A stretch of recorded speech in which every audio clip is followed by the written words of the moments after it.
Hey, welcome to day 27 of our Bible in a Year reading plan. Today we are in Genesis 43 through 45.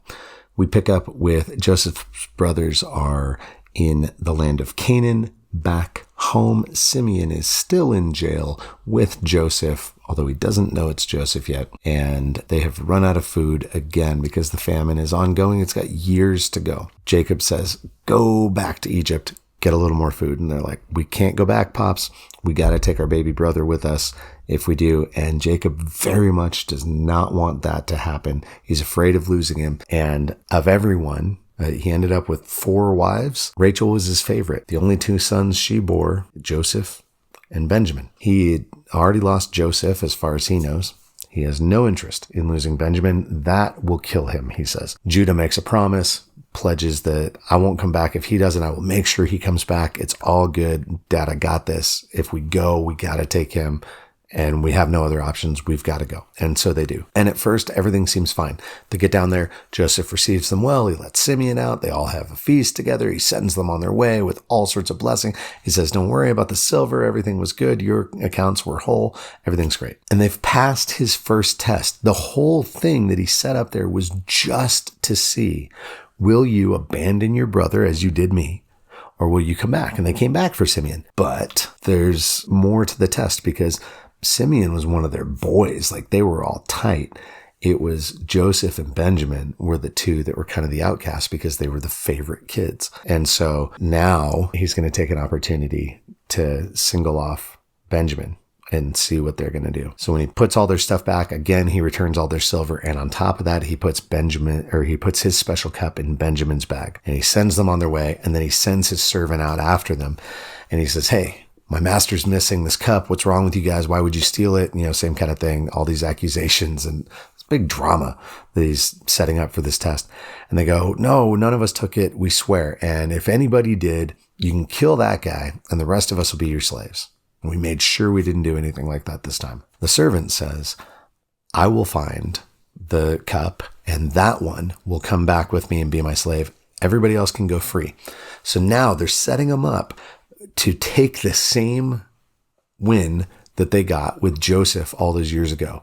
Will you allow your baby brother, who you potentially hate, to be taken into slavery and you go along your merry way as if nothing happened? And then lie to your dad again and just be like, oh, a wild animal got him. It worked the first time. Why not? Joseph wants to see what's going to happen there. Find it in Benjamin's bag and they go, oh, that's it. We all go back then. And they all go back together. They make the case for it. Joseph brings them in.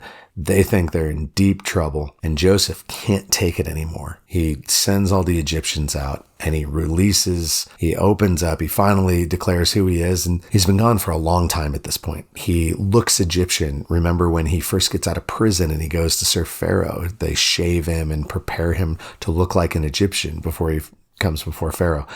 He's been the number 2 guy in the country. He's probably maintaining that kind of Egyptian appearance. There's no way these guys would recognize him. Plus, they all think he's dead or off in slavery somewhere. So he convinces them, hey, I'm your brother. I'm okay.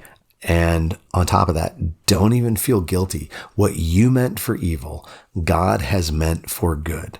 God's plans are going to happen no matter what your intentions were. God's plans cannot be thwarted by our endeavors. God already sees what's coming and has factored that in as well, has given us opportunity to join in or not. We're still responsible for our actions, but the things that even sometimes we attempt purely for evil, which is his brothers had no good intent. They had no intention of being like, when we do this thing, that will activate God's blessings. That wasn't part of the deal. They just wanted to get themselves rid of their brother. So Joseph says, what you meant for evil, God has worked for good. He says, I'm going to take care of everybody. This famine is going to keep going and I'm going to work this out. I have the means to do so. Then word gets out to Pharaoh and he kind of one-ups the promise and sends them back with carts to carry all their stuff and everything. And he says, bring whatever you want or bring nothing at all. Either way, we got you. Come to Egypt. You are our fortunate guests. It's not going to stay that way forever, but they are brought down as part of God's deliverance and provision for them in this moment. And even though they will ultimately land in captivity in Egypt, They will be multiplied and become the great nation that God first promised Abraham he would make through his line. God is fulfilling his promises, and he is faithful even in the face of those who are not, like Joseph's brothers. And when they are willing to repent and change their ways and follow God's ways and pursue Joseph's favor and allow him to fulfill the dreams and promises that God had given to him, they find blessing. They find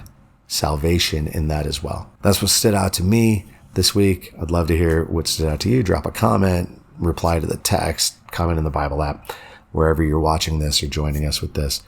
Let's get that conversation going and talk through what God is speaking to each of us in his word that is true then and also today. Thanks for reading with us. Be rad for Jesus.